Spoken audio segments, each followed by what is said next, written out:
देखी दीदी लो शिव चर्चा भी है, तीज के भी शिव चर्चा है, पूरा जरूर सुनम लो। आई लो पहले महादेव जी के जगा ले जा।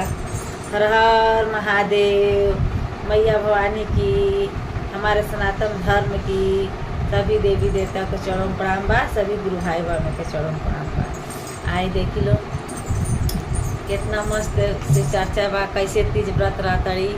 एगो शिष्या सुहागी तो कैसे कहतड़ी, चुनार लाल मांगिला हो गोटदार मांगिला, चुनार लाल मांगिला